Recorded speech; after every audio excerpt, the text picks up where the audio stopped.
Okay.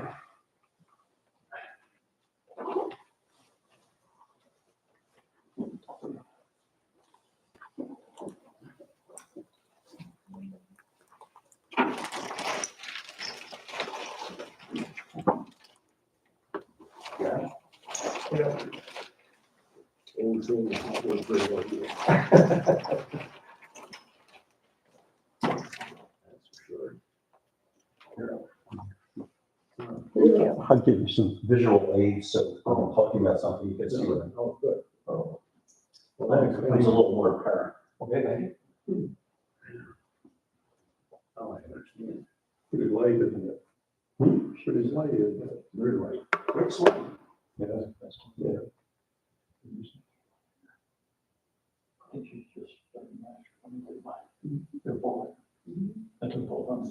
it's amazing material. It is. What is this stuff? It's bamboo, trumpet, Yeah. bamboo. Okay. So is that bamboo rope links without those, what I would call a knot? It's a node. No. Some closer than this and some wider. Oh, look at the size of that. Yeah, So this is a piece out of a size like that? yes, Where does that come from? Canton, China. Can't afford it now. Pardon? Can't afford it now. I know, well, I have a lifetime supply, so I'm good to go. And it's gone up a few years ago. I forget exactly what caused it, but to get a sea container, it went from like $2,000 to $20,000 for the shipping cost. When, I think it was in the late teens or something, and it was ridiculous because I bought bamboo in, I think it was 2009, and it was $15 a pole and $3 basically a pole for shipping. So it was $18 a piece. Now it's $55 plus shipping for the same thing in 15 years or so. So I have no idea what it'll be after After everything's added on. After it's borrowed and replace it. You know, could be. Maybe I could sell and retire. Get your inventory. Got quite a bit of it. Not related to your topic, but I've read that the Chinese, many centuries ago, used those bamboo tubes for solid fuel rockets and fireworks. Oh, they still do. They still do. They fit a nozzle in it somehow and put Yeah, black powder. because of the chambers, and they put powder in it, and they made fireworks, and it makes a big bang when you explode bamboo because it's pretty hard. Yeah. And even when it dries, it cracks. So you can just hear it. It's like a rifle shot going off. It'll split as it dries sometimes. So yeah, that's what they made fireworks out of. And you could easily make a rocket out of it. I had my cousin was a nun, and she was a science teacher. She was in the teaching order. She taught science. They used to make, was it sulfur and something rockets? And I told her, I said, you can't do this. You're basically making pipe bombs. And it's like, yeah, it worked, but I'm like, you really don't want to do this to high school kids. You're making pipe bombs. Powdered charcoal, saltpeter. That's about the age I was when I learned how to make pipe bombs. Yeah. Those are the three ingredients. Don't ask me how. How do you know? Yeah, it was charcoal, sulfur, and Saltpeter. sulfur. Yeah. And they You basically use aluminum dust instead of charcoal. Oh, that's better. Yeah. You can get it, yeah. Well, if you mix aluminum dust and steel dust, you basically make thermal. There you go. So that's pretty neat. Ammonium perchlorate is a lot better than any of us because they watch that for itself. Oh, It's hard for us gamers to get our hands on Yeah, they limit that a lot nowadays. yeah, if you No, search- actually, if you search for it on the internet, it probably raises. to come clean, I tried to do that myself, and I had no idea how to hook a nozzle on the bamboo tube. Mhm. So it never flew well. It's 5:30, Tim. Okay.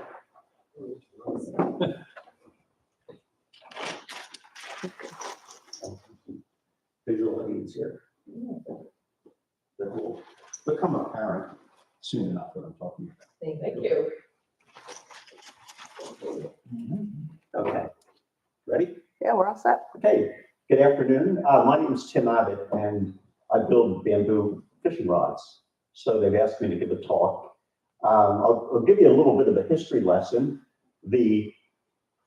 When it became in use and why, and the development throughout the years. Obviously, in Asia, they've used bamboo for centuries. They basically had, there's artwork depicting them fishing with bamboo that's 2,000 years old. And so we know they did it, and they just had natural bamboo. And a lot of people think that when you talk about bamboo, they're talking about literally a bamboo pole with a line on it. And we probably used that when we were kids. I know I did. So the modern, what we call split bamboo in modern terms, really started about 200 years ago. And when you had a fishing rod, this one, I can't even put the top joint on because it's so long. They were typically made out of different kinds of wood. They were always trying to find a better thing. They might have a hickory, this happens to be green heart. They might choose hickory for the butt, another wood in the middle, and on the top, maybe willow or something that would bend more to control the flex. And they were always trying to control how the rod worked. They could very accurately make a wooden rod, but the material had its limitations. And the tip itself is the most part, because the most important part, when a rod flexes, over 50% of the bend is in the first quarter of the length of the rod from the tip. So they were always looking for something better. It helps with presenting a lure, and when you set the hook, if it's too stiff, it just breaks the line, or it'll break your tippet. So they needed something. So you'd see rods with a lot of different combinations. Sometimes it was wood, and the top would be a thin piece of reed. They also used baleen, which was very available during the whaling days. So we know somewhere around 1825 or thereabouts, people experimented with bamboo for the top joint for the flexibility. And what they're really looking for is a number of things. They're looking to get the action. And once they got what they wanted, they were looking for a way to repeat that so they could consistently make a product that was the same as they made last week. You know, you can make things, and if you have no consistency, you basically don't have a product. You're not in business.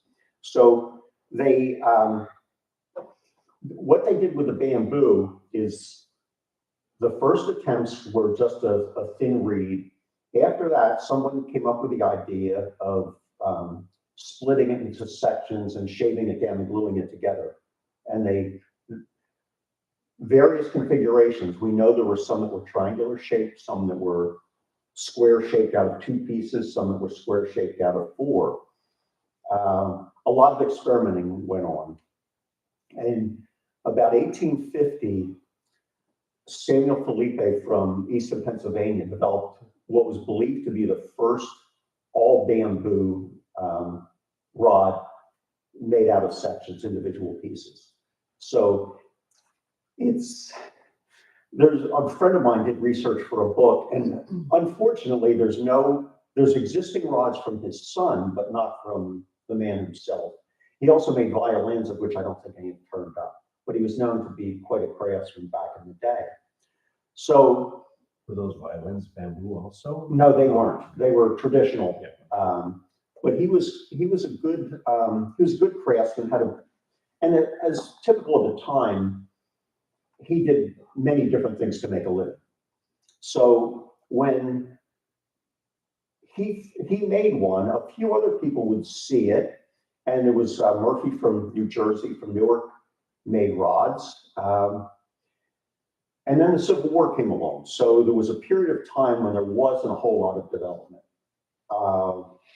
After the war, a man named Hiram Leonard, who was living in Bangor, Maine at the time, made a rod for himself, and then he showed it to a sporting goods place, and they had some bamboo. We don't know who made the examples they showed him, but they said, do you think you can make these? And he said, I can, and I think I can do it better.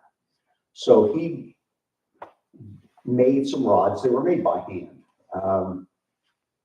And he did a good job with them. Well, suddenly they're like, well, can you make more? Because they're a retailer, they want more, they want to sell them. So what he did was he developed machinery to mass produce. And he's the first, as far as we know, that actually made machinery to mass produce fishing rods. Now, he had a number of different people working for him. What's interesting is that the early rod makers were actually gunsmiths, quite a number of them, which makes sense because they had the skill for both woodworking and also for metalworking, which was necessary. And they were already connected with the outdoor, with the marketplace. So that makes a lot of sense. Of course, once he figured out how to do it and these went to market, other enterprising people saw what he did and said, okay, how can I make this? I want to sell these too. So there were other companies that were actually much larger that developed ways to mass produce rods. What he came up with originally was quite interesting. He had a milling machine that milled a triangle. Because bamboo is very much like teak in that it's very much silica, it dulls the tools. And we're talking 1880s. Tool steels, as we know today, did not exist. They had better grades of steel, but the actual tool steels didn't. The milling cutters wore inconsistently because of this. So he developed a saw beveler that had tiny saw blades that cut like this, and they would make they would cut a triangle. Because of the limitations of the steel, you could get 6 sections before you had to change the blades or sharpen them. And you also had to moisten the bamboo in order to even make it that durable. This machine was so secret, only a couple of his employees were it was in a locked room, and it was not shown to even his employees. So the people ran that machine and the other ones did other work. They didn't get to see what it was. Now, what's interesting was that Spalding, who you know for making baseballs and sporting goods, also sold some tackle, and they wanted to be the best.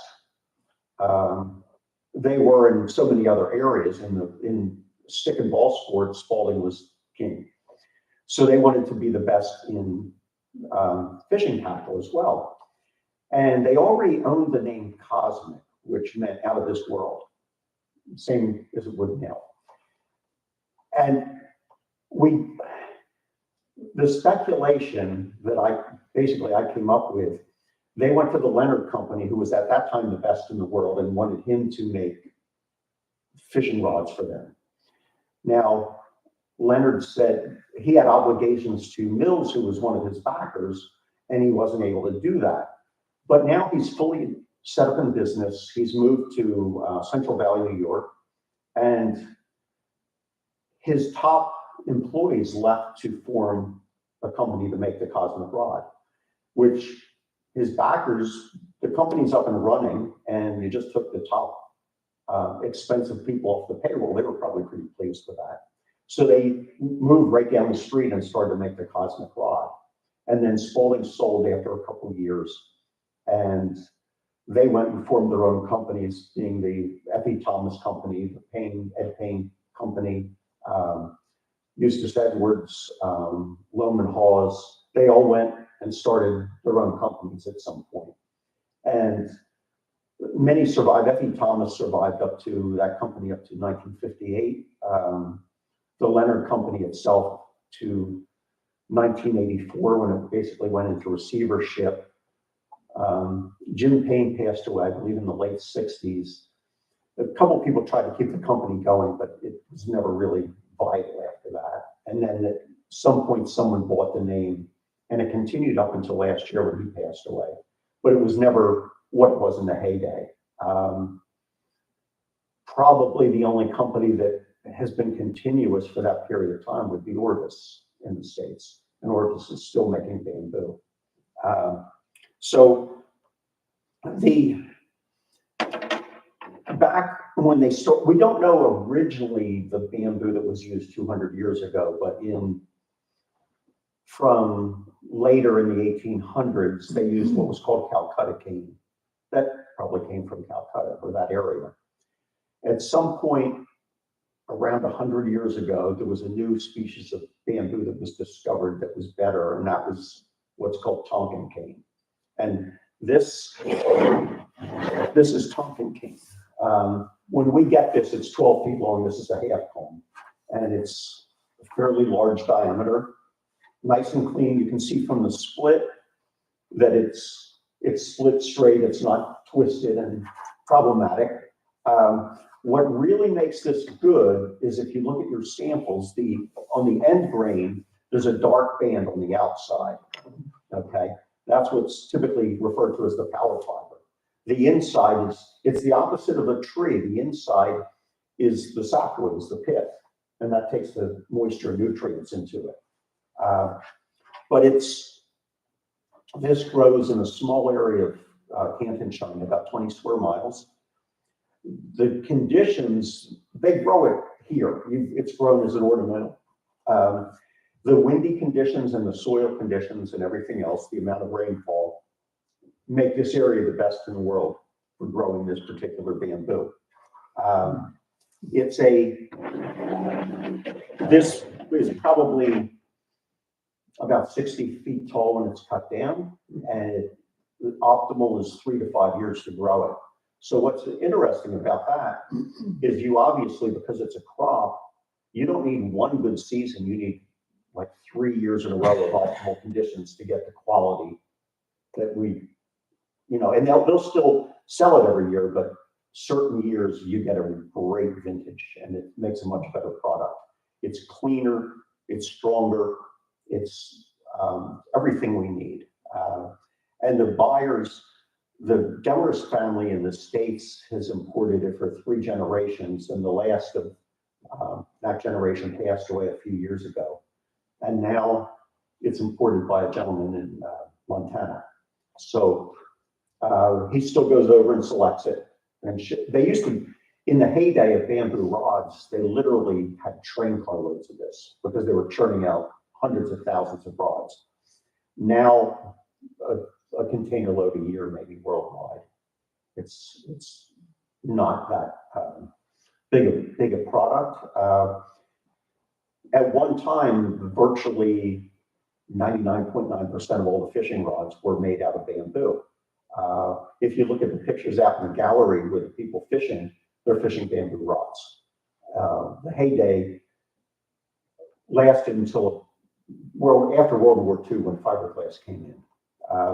Now, one of the things that's interesting is that the difference between the construction of bamboo and the construction of a fiberglass or graphite rod is that bamboo is a subtractive process. You're starting out with the best part is the outside. So you're starting, this is the most important part, and you're removing the inside of it, where the other process is you have a mantle and then you have material that you apply to the outside. So the new process is quicker, but you don't have as much control, because if you want to make a change, you need new mantles, you need new fiberglass or graphite scrims, different epoxies, that sort of thing. With bamboo, we have a known material that we can work with, and we can basically add and subtract in different areas to get the action we want. So we have, when you start out with it, you start out with a pole, and it can be either split or sawn. The production companies typically sawed it into strips because they used machines. And it was all about, I mean, they were in business to make money. So they were all about how fast can we do this? How efficiently can we do this? There's another type of bamboo that I want to mention, that in Japan, they have a vast history of using bamboo for everything. And this was given to me from a Japanese maker. This is called Madaki. And this is very widely used in Japan. It's a completely different type of bamboo. It's a little softer, but it's very resilient. This is the bamboo that's used in making the Zen archer's bows.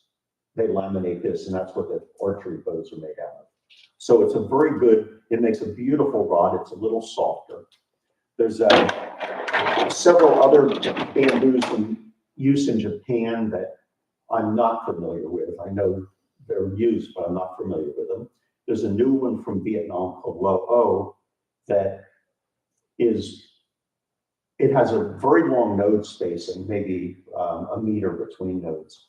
The fibers are a little stringier. It does make a good rod, but we don't know long term.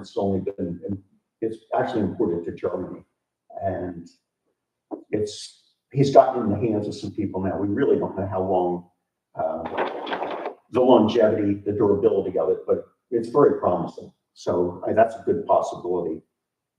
Now, bamboo is, it's kind of a unique material because when you start out with it, it's green when it's harvested.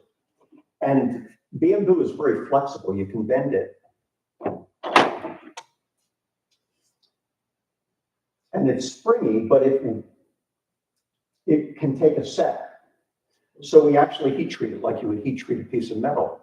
And there's a couple ways. If you want to maintain the blonde look, it's heat treated in an oven, and everybody has their secret recipes. But basically, it drives the moisture out, and there's a certain point, and you can actually smell it when a chemical change takes place. And bamboo is actually like a modern material. It's actually a composite. There's fibers, and there's the lignin that holds it all together, which would be epoxy in a modern rod. It would be the lignum. It's very heat sensitive. You can heat treat it. You can manipulate it with heat to bend it. So this example is another way we heat treat, and this is done with a torch. If you want a darker look, you can actually brown it with a torch. And the heat of the torch actually can temper it. So if you're very good and have a good technique, you don't have to do any additional heat treating with this. There's another method that brown tones bamboo, and they use ammonia. And I personally think mostly the advantage of the ammonia was it brown tones everything kind of evenly and homogenizes it. And it blends together and hides watermarks and things that cosmetically are not desirable. And it gives it a nice look. I don't know if it actually makes it stronger, and there's never really been any testing. A lot of the testing that people do is of dubious scientific value, I'll put it that way. I have an issue with some of that. Now, when you split, I split, I don't saw, and a lot of times you'll split a piece of bamboo and it's not exactly straight. You can see a lot of kinks and deviations in this direction. And obviously you need it straight to process it. So many years ago, I actually invented a press that you put the bamboo in and you shut the jaws, and it does both directions at once. And so you basically heat the bamboo to make it pliable, and then you close the jaws and it's straight both directions. So this is now straight as opposed to the kinks. And that gives you a good surface for starting out. And you need reference surfaces. You can't deal with the crookedness. After that's done, then I do have machines that I process the triangles to. This is a rough section that's ready to make a rod from. When I process a lot of bamboo at one time, and I have drawers ready to go if I have an order or I want to make a rod.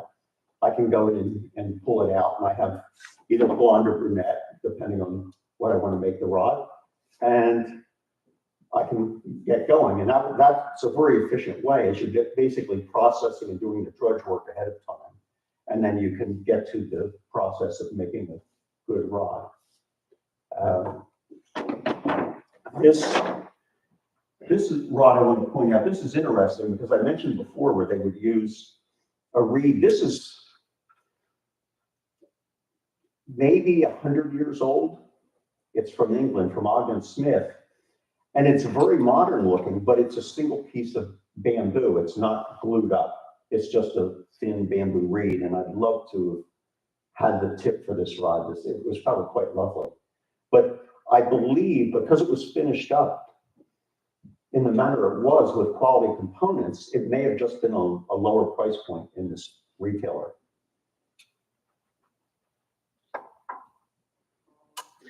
Also, it wasn't just fly rods. This is a spinning rod. It was made by Indy Bar in Quebec. And this is interesting because I build 6-sided rods. This is a 5-sided. It's a pentagonal rod. And there's a number of people that like the 5-sided, just the geometry of it. It does different things. There's also quad rods. There's square shaped. And different people like their different configurations for, their tracking ability, their strength. The hex rod has universally been the most accepted because you're making an equilateral triangle, so it's quite simple.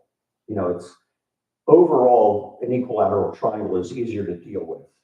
You don't have strange geometries. It's the same part. A strip for an equilateral triangle is the same on every side. So as far as producing it, you don't have any strange dimensions or angles to deal with, because that's always a problem. If your angles aren't true, the rod doesn't go together true. When I make rods, there's 4 major methods and a couple minor ones. There is the original milling machines and saw bevelers. There's what's called a hand mill that cuts both sides at once. I use a steel planing form, and it's adjustable. There's a V groove. It's adjustable, so I can set it to any taper I want. And the strip goes in.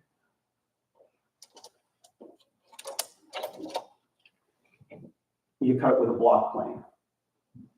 And someone, I think in the 90s, came up with the idea of putting a groove in the bottom of a block plane so that you're not cutting steel on steel. It basically recesses the blade slightly, which makes a lot of sense.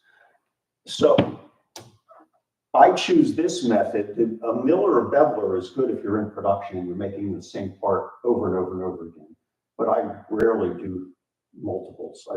Pretty much everything is custom. I can change this basically. That's how easy it is to change each station. There's one bolt pushes it open, the other closes it. And I said with a dial indicator, I can set it very accurately, maintain a plus or minus 1/1000 of an inch with hand tools. And I don't have to fiddle with anything. I don't have to fiddle with computer programs or setting builds or, making sure everything's zeroed out. I can just get to work with this. So I choose this even though I have access to the other methods. Although it seems to be, a very old school method, it's the one that I choose and the one that works for me. When you look at the sample I gave you at the end grain, and you realize, well, we cut a triangle, when it gets small, it's going to be solid. It's going to be solid power. It's not, most of the pith is cut away. And where the outer part is, when you have a beam that bends, that's what's important. One of the advantages of the bamboo is that if you take a straw and bend it, it kinks, it'll bend and then it kinks. So the bamboo being solid, you won't do that. Okay. Now, at some point in tournaments, they decided if we can lighten them, it's much to our benefit. So they started a hollow build. So hollow building is, you basically can control the wall thickness and the strength and get rid of the pith that doesn't add any strength. Here's a section I'll pass around that is basically, is that show? Want me to grab it? Or you want to show it on the screen? Is it show? Perfect. Okay. This is courtesy of a bad batch of adhesive I got, and it fell apart when I didn't even get to clean it off, it literally fell apart. This is called scalloping, and it leaves little dams in there that keeps the straw from collapsing when it bends. So you can get a noticeable amount of weight out and still keep your strength because you basically remove the part that's not doing anything. And yet it keeps the hoop strength. The other thing that keeps hoop strength, years ago, now this rod's about 100 years old, this is salmon rod, and it has intermediate wraps. And the glues have evolved. Originally, they were using like a hide glue, or fish glue. And they weren't that strong, and they were, well, in some ways they're very strong, but they can soften up due to heat or moisture. So they actually wrap thread wraps around to reinforce it. And they actually do quite a good job, and they actually, frankly, quite lovely to look at. What kind of glue do you use? Well, that is actually a urea formaldehyde glue that failed.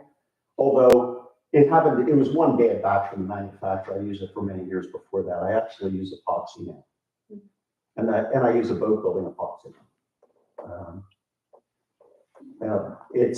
There's a number of different products out there that we can use. Some people actually use Titebond wood glue, which for various reasons, I don't. Well, the Titebond 3 is pretty good for moisture. I use it on cork, but it's the epoxies give you plenty of time to work, and we know how they're going to react. Yeah. So let's see. Now, when people think about bamboo, they think about it fragile, and you look at this and you're like, how can this possibly do anything? But if you look at the pictures in the gallery, all those big muskies, we're called them bamboo. When Zane Grey traveled the world after giant tuna and marlin, he caught it on bamboo. It's much more labor intensive, and therefore the cost goes up. It's also a skill where you can produce fiberglass or graphite blanks very inexpensively overseas. And they frankly do a great job, especially for a bigger rod. They're much lighter. So now most of the bamboo rods are fly rods because that's where we really appreciate the action. And I mostly make trout rods. I do make some salmon rods and some other rods, but I primarily make trout rods. This is an actual piece, and look at the size of this, and then this is what's coming. That's an actual piece. Now, that's very flexible, but when you put 6 of those together, it's amazingly strong. It's just the shape. Yes? You said most common shape is hexagonal. Now, that means there's actually 6 pieces. 6 triangles, yes. 6 triangles, so the rod is solid, there's not a hollow core. There is in the hollowing sample. You can hollow it. Okay. It is solid to start with, and it's on the smaller rods. I leave them hollow. You actually want some mass there to have more feel. One of the problems with graphite was that you actually lost feel. instead of having something that gives you feedback, you became a metronome, and you're just casting like this, and you totally lost the feel.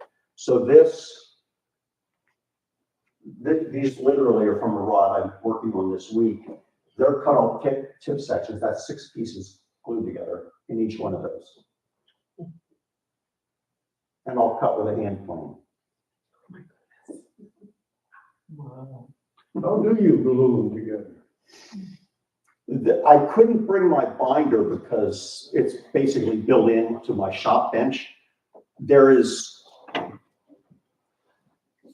a cord that wraps around with a weight on it. And as it rotates, the weight clamps it together and another string comes down and binds it this way. And you go through one direction and then you wrap it on the other and do it the other direction. That's all you need to clamp it together and it comes out straight. Well, It's hard to visualize how you could put all those strands together like that so perfectly. you can actually take it and wind it like this by hand. And a lot of people still do. They feel they have more control winding it by hand. But I have a built-in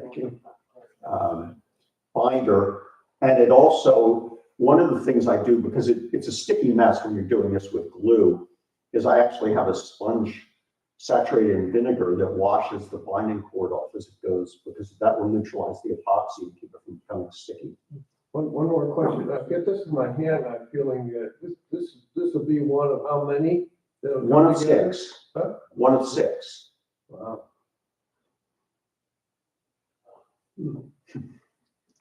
So this you can see is pretty stout, and this you could imagine just binding. That is getting small. So again, when you're making these pieces, you're not cutting out the node sections, you're leaving the node in there and just straightening it. And just straighten it. Now, some people build nodeless and they basically cut the node out and scarf it, which is a perfectly viable way to do it. But this is much faster. The other advantage that I can do with a press is I can do a wide strip, press the node, and then resplit it and get 2 pieces. So I just did half the work.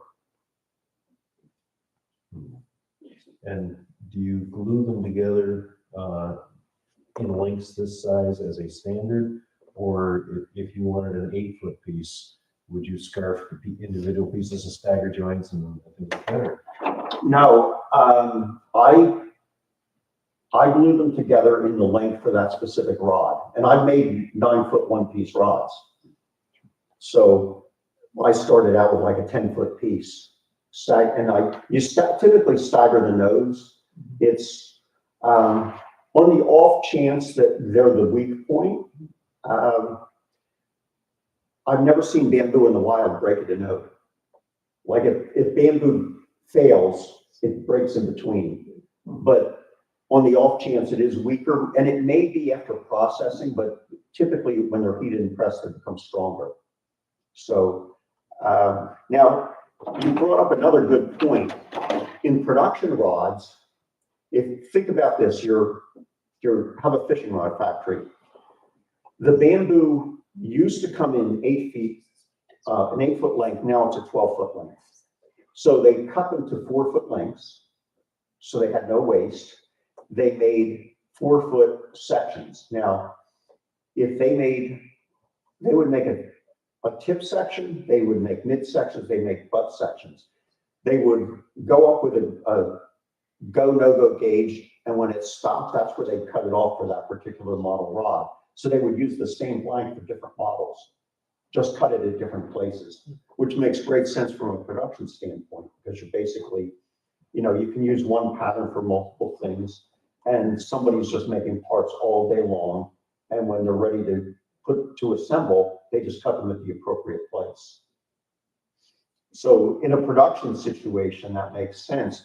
One of the advantages that you have in doing custom work is that's always a compromise.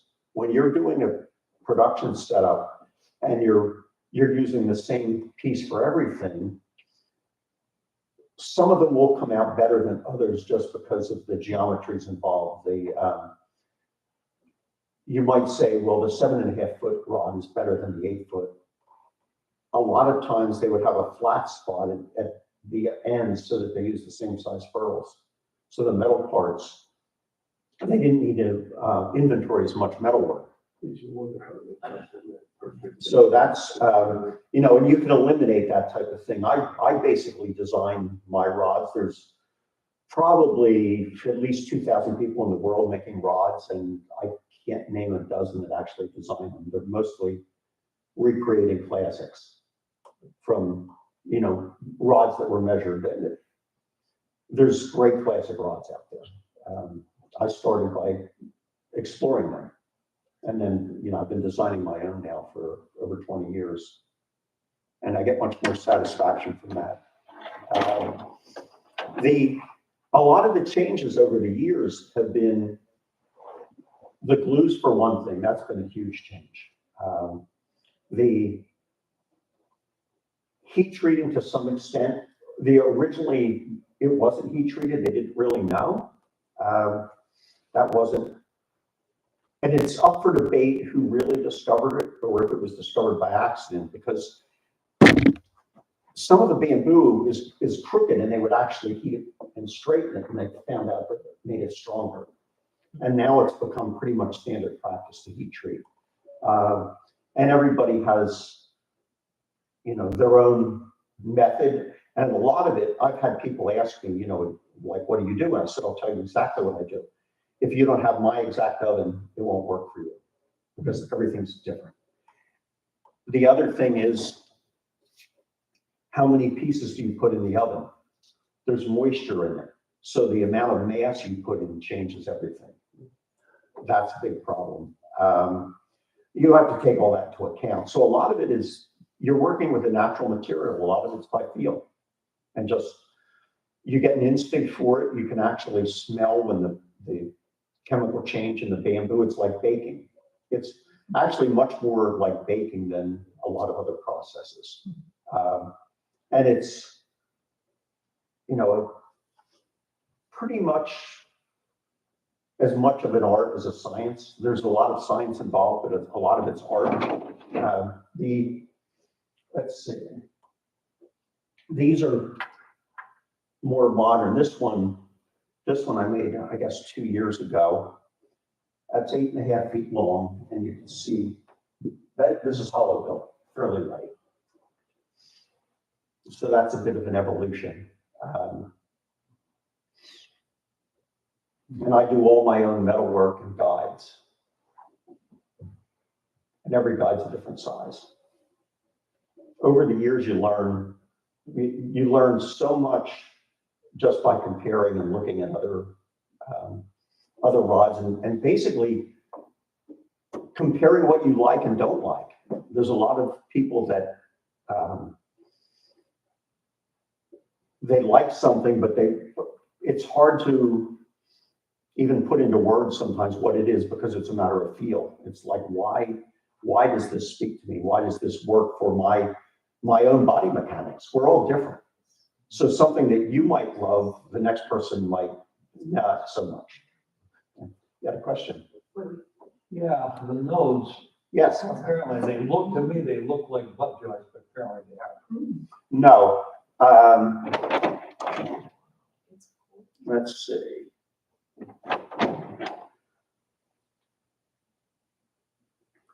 There's an intertwining of fibers, and you can kind of look on the edges of it and get a sense of that.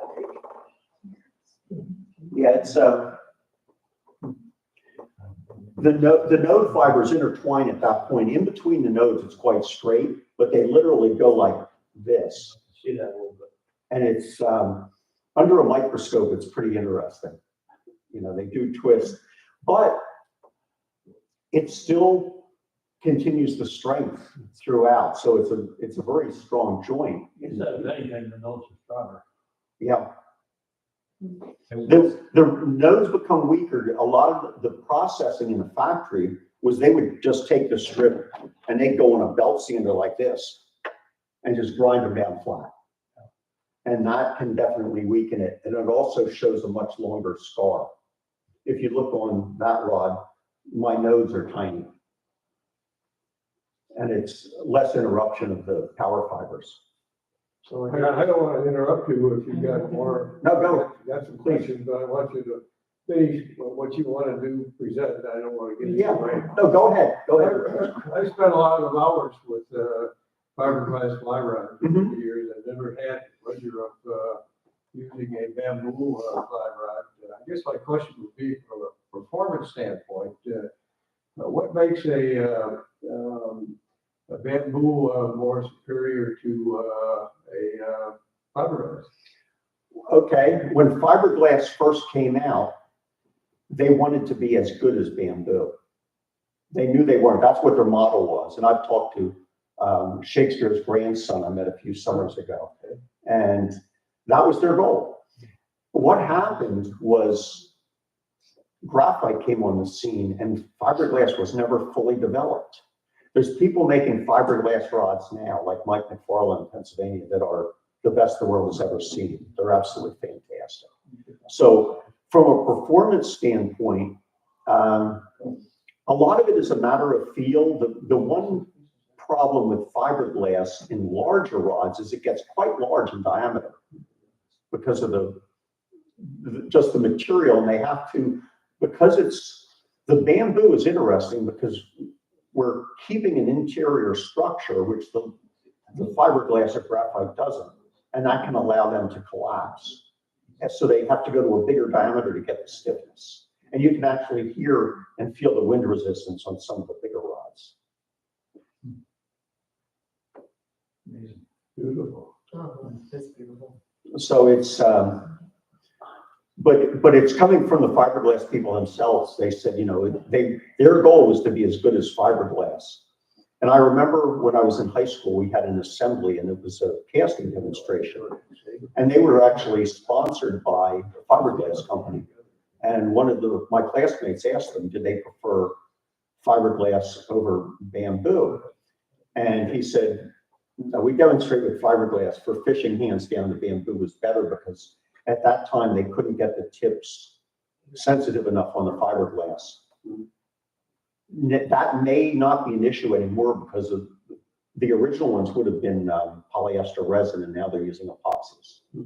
So they have more control over that.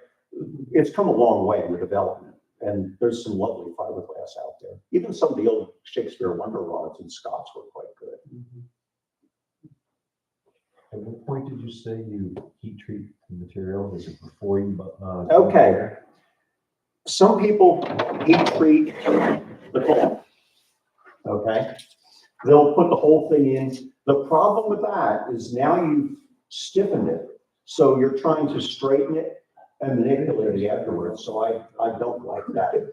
I would typically, I'll heat treat at two different stages. One would be when it's rough planed in straight sections. And there's a couple things that one of the inventions years ago, a gentleman came up with is a star-shaped extrusion, and you put the strips in there and bind it, and it holds it very straight when you heat treat it. And I have them, and I actually had done this for a few years, and I called the man who was selling them. I said, you might want to try this. Is I turn the strips so the outside is touching the metal, and I put heat shrink on it, and it pulls it tight when you heat it and makes it even straighter. The other thing I'll do with some rods is that when it's planed with a taper but oversized, I'll bind it and heat treat it at that point. And the reason being, certain things, if you have, let's see, on this rod, there's a swell butt right before the grip. So I can heat treat that shape into it. So on that type of rod, I will have it about 30 thousandths oversized and heat treat it at that point. And your heat treating process is of the order hours, days, weeks? Mine is hours, and I'll start at a lower temperature drive the moisture out. Because what happens when moisture is evaporating, it's a cooling process. So if you still have moisture in it, your final heat treating time would be altered. So I have some of the companies like the Leonard Company, the Payne Company, they put it in Friday afternoon and came back and took it out Monday morning. They were heating with a steam jacket. So your maximum 218, 220, because they were not using pressure. They weren't, black seal. So that's what they would do for a long time at a low temperature. Same thing if you're cooking, you can cook hot and fast or slow and take a long time. And as I said before, it depends on how much you put in the oven at one time. If we were to put a lot into an oven, there's more mass that's going to absorb more heat. And I also let mine cool down in the oven instead of taking it out right away and fast cooling. If you take it out of the oven and set it on a bench, it's going to curl. Ask me how I know. Yeah, you do that one once. But it's, and that everybody has their own, it seems to be, if you get into a certain area, it works. There's nothing that says you've got to be right here. There was somebody years ago that did a lot of bogus testing.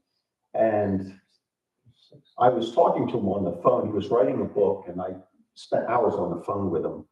And he was saying about heat treating. And I said, you need to put a thermocouple inside the bundle to see at what temperature, how long it's taking, because you know what your oven temperature, say you're at 350. How long does it take to 350 to penetrate? And he said, no, the thermocouple's too big. And I'm standing with one in my hand that's about the size of a grain of rice. And there's even smaller. A friend of mine who's a chemist said, oh, we have them in the lab that you can test the temperature of a bumblebee when they're that small. A man from Germany a couple of years ago actually did put a thermocouple. He said it takes about 15 minutes for it to penetrate. Now that would depend on how thick this is, but there's a clear lag. So, that's another area that, there's so many different areas that we're making small improvements, even though this has been around for 100, in the modern form, say 150 years, we can make incremental improvements. And a lot of it is just, to your personal taste. Do you strive for a specific moisture content then? Well, the moisture content will be very, just a couple percent. And then it will increase as you leave it in ambient air. It will come back up. But what's interesting, this is the same as with drying wood. There's two types of moisture in the bamboo. There's bound moisture and there's free moisture. The free moisture comes and goes with humidity change. The bound moisture, once you've driven that out, does not come back. You've basically shrunk the cell structure and it will not return. So, and it fluctuates. If I'm taking my micrometer and measure the rod in the wintertime and measure the same rod in the summer, it's bigger in the summer by a small percentage. Now, the production companies, when they started and they were using saw bevelers, they actually had the saw moist. They calculated for the amount of shrinkage because they were heat treated after they were cut. So they had to basically have an educated guess, how much will this shrink? And it's amazing how good they were. They worked hard at it and they came up with a good system. So one of the other things about it is, we're always looking for something better, and that's why we do it. It's not, you're not going to get rich doing this. But can we make a better fishing rod? Can we make something that's more enjoyable, that's more beautiful? And then if you like making things, there's, how many more rabbit holes do you want to go down? I compare it to, I said, it's not that you open a door and you go into the room, you open the door and it's a hallway, and then there's other doors. And then it's like, okay, what do I want to do? Do I want to study metallurgy, which I had? Do I want to study, the salmon rods typically have a rubber button on the bottom, on the fighting rod. And a lot of times you have to make them. So I researched and made my own. And then you have to research and find out, how do I match the color that was made 100 years ago that nobody can do now? So I had a friend who was an art major, and we mixed it drop by drop till we found it, and then made a batch of color. So there's whatever you want to get into, it just lets you explore to your limits. It's and that's why I enjoy doing it. There's so much to do. I'm just thinking about how you make these 6 sections. Obviously, they're tapered where they're folded. How do you control the taper that accurately? It's not a trade secret. No. This, with a planing form, you can come up and look at this. There's a tapered groove, and there's push pull boats, and you can tighten or widen the groove. Okay. So I can do. Plane down to it. Pardon? You plane down to it. You plane down to it. Okay. So the original planing forms in the 1800s and even a little later, they were wooden, and they had a V-shaped plane, and they cut their own groove and they make them up. And then the Herders Company, if you ever know that name from the past, they made a lot of fishing lure, big mail order company. They had a form that had multiple grooves of different depth, and you would plane in there and you constantly measured and kept track of it. With the adjustable form, you can just set the taper in the whole thing. Now, even with that, the old process, when I started, you basically put a strip in and you plane a little bit, and then you flipped it and planed the other side, and then you flipped it back and forth, and it was quite random. And you were constantly checking to see if your angle was correct. And I said, well, that's silly. Why do that? So I said, if you went to a machinist and said, machine me a taper, they're not going to put it on a mill and machine a little and flip it, machine a little. They trig it out, set the machine to do one side, cut it, set the other side and cut it. So I came up with a formula for that about 25 years ago. And it's made it a very fast process. Basically you just put a strip in, you plane it until nothing else comes off, do all your strips, then reset it and do the other side the same way. Okay. It gives you complete control over it. But you still make these pieces by hand, Yes. and you plane them by hand. I make them to this stage with a machine because I'm just removing material and it's straight. Yes. But when I'm planing, and as fine as those tips are, that's all done by hand. Okay. Well, I'm sorry for all my questions, but I have a background in manufacturing, and I can't believe any part of this is fast. Well, relative to manufacturing, that's what I said with the production companies, you're using, you're going to set up a mill and just cut quickly. What's interesting, the saw bevelers with the old blades, it took them 6 minutes to cut one strip because of the speed they had to go at. Yeah. I can hand plane a strip from this stage in less time. Both sides. No, it's not. It's labor intensive for manufacturing. No, you're correct. It's not super efficient, and that's what puts the cost up. What would be the dimension across one of these triangular strips at the end of the pole? Well, the little strips I sent around, each one would be, I think the tip on that was probably about 40 thou. So you're looking at 20 from the flat to the apex. Oh, 25. 20 thou, yeah. I guess something like that. Pardon? I guess something like that. To me, it's more art than science. Yeah. Yeah.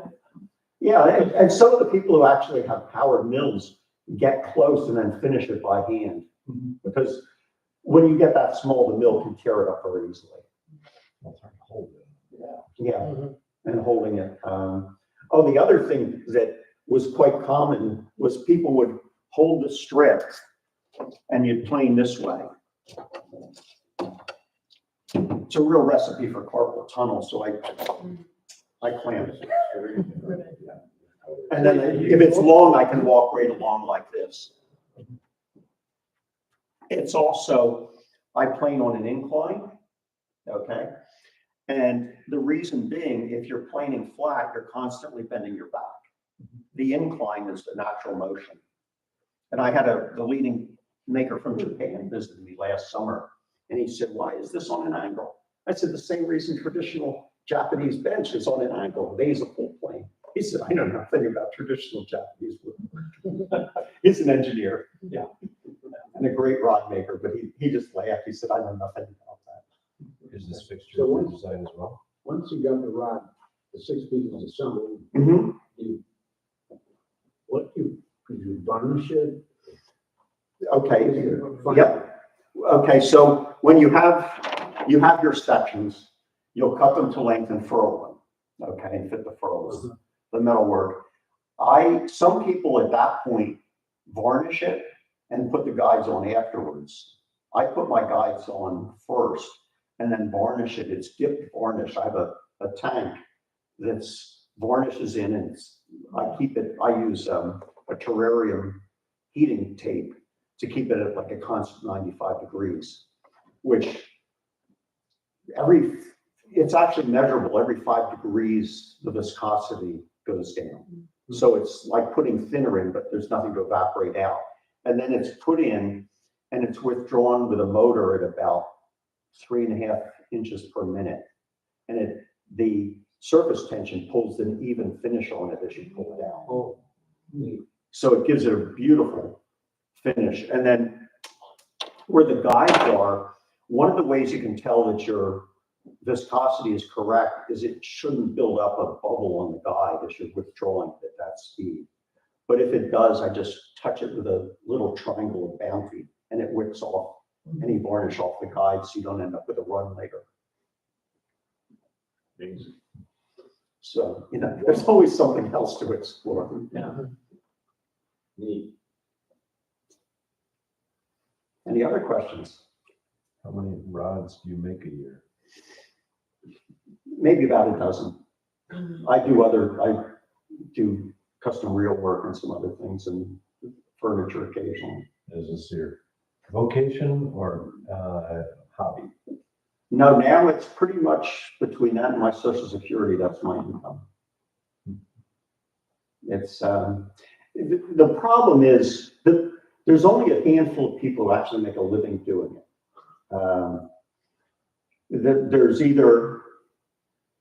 There's men whose wives have good jobs with health insurance. I'm honest about that. I know a number of people, that's the only reason they can afford to do it, because the wife gets insurance at work. There's the ones who actually make money are the lower end makers. They basically buy all the components and they don't spend a lot of time when they get them out the door, and they maybe do some repairs and they can actually make a decent living. I don't want to make low end rods. I want to make high end, and it takes the time. So, it's what I'm willing to do, and I don't need to be rich. It's How long have you been making them? about 28 years. And I actually started out, this is kind of strange, I guess. When I was a kid, I hunted and fished. And then I got into cars and I raced cars for many, many years. And I literally saw a picture of fly fishing and I thought, I'd like to try this. And I didn't even know anybody I knew people who fished, but nobody fly fished when I grew up. I met a gentleman at a show who was a school teacher, and he's been making rods for many years, and he taught classes, and he'd go to his house for a couple hours one night a week. And after a few months, you had a finished rod, and he worked you through all the steps. And I decided, I really enjoyed this. I really liked the place my mind went to when I worked on it. So that's what I started on my own. I said, I'm going to do this. And then dove in head first. Where do you have your shop? It's actually in New Jersey. I live in Pennsylvania, in New Hope, right north of Philadelphia, and my shop's right across the river right now. Well, this has been And fantastic. it's gone, as my friend put it, when he started, he had a workshop, and then he met me. He said, "Now I have a facility." Because he'll come over, and I have a full metalworking shop, and I have a full woodworking shop, and I have a rod shop. So you just keep finding new things to buy or make. Yeah. The nice thing about having machinery, you make your own. You come up with an idea, and you make your own. Probably out of necessity. Yeah, because they don't exist. But this has been fascinating. Thank you. Yes. Well, thank you. You may know this already, but the actor, Henry Winkler, Mhm. Fonzie back in the day, says the only time he's really to pieces when he's fly fishing in Montana. Yeah. I don't know what kind of rods he uses, but There's a lot of people that's the best expression I heard. I had a friend named Sunday Giuliani who sadly passed. And I'm not sure if I pronounce it right. He said fly fishing is my persona. I think it's Italian. It means the place one goes to heal oneself. Okay. And there's a few things that I've been involved with. There's Project Healing Waters, which is wounded vets. And they put on a whole thing with them and a number of them have made rods and gone fishing. The other is Casting for Recovery with women recovered from breast cancer. And there's just something about standing in a stream, whether you catch fish or not. There's something about moving water, as everybody up here knows, that it's very healing. Until the wind comes up. Yeah. I go sailing. Yeah. Then you go sailing until the wind really comes up, then you go inside.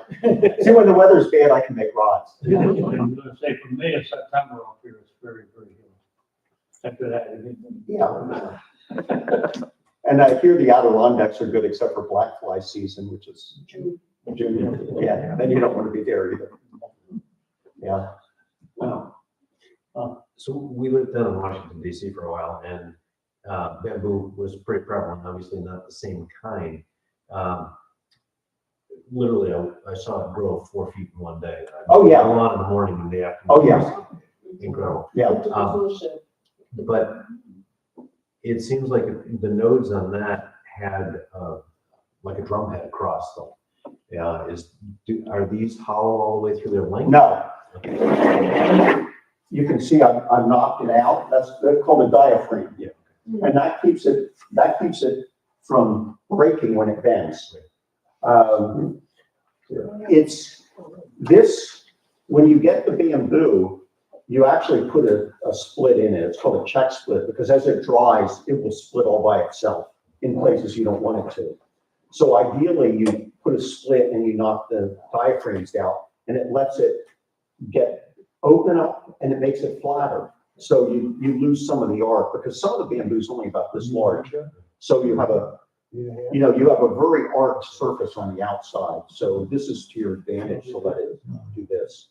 So are any of the domestic bamboos suitable for rods, or? No. just the green structure? No, we call them bamboo. Well, we do too. Yeah, it grows really fast and it's hard to get rid of. It's really destructive. Yeah. No, I know people, a friend of mine is in Louisiana, and earned what's it called, gigantus. It grows about this big. And he struggled to get, he thought this would be great. It made a terrible rod. And he said it was a lot of work.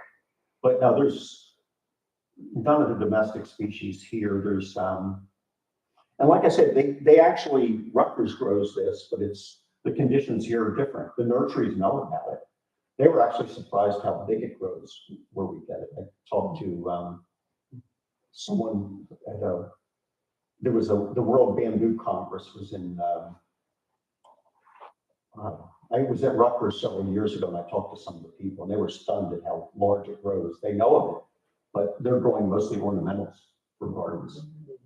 Is there competition for this material for the flooring and other things that you see that are made commercially with bamboo? If you see scaffold in China, they're using this. when you see scaffold up a skyscraper, this is the bamboo they use. It's used by garden centers and so forth.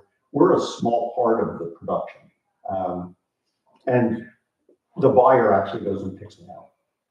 And so we're a tiny bit of, they're growing 20 square miles and I think he uses 3 farmers because he's got consistent quality over the years.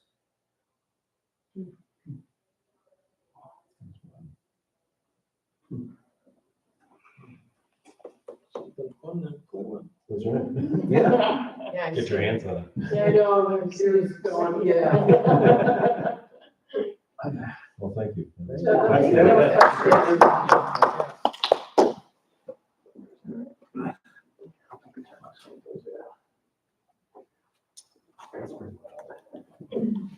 Say, yeah.